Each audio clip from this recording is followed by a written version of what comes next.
شخص رسول اللہ صلی اللہ علیہ وسلم کی خدمت میں حاضر ہوا اور آ کر عرض کرنے لگا، یا رسول اللہ صلی اللہ علیہ وسلم، مجھے بتائیے کہ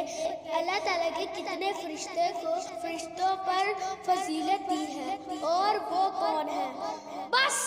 اتنا عرض کرنا تھا کہ رسول اللہ صلی اللہ علیہ وسلم نے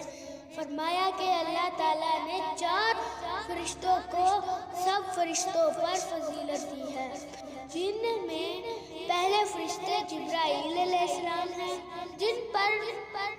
پیغمبروں تک اللہ کی وحی پہنچانے کی ذمہ داری دی۔ دوسرے حضرت اسرافیل علیہ السلام ہیں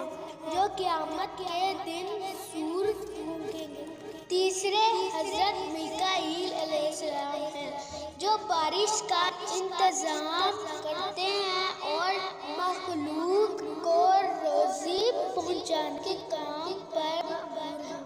اور چوتھے اور آخری بڑے فرشتے حضرت عزرائیل ہیں جو مخلوق کو اپنے خالق حقیقی سے ملانے پر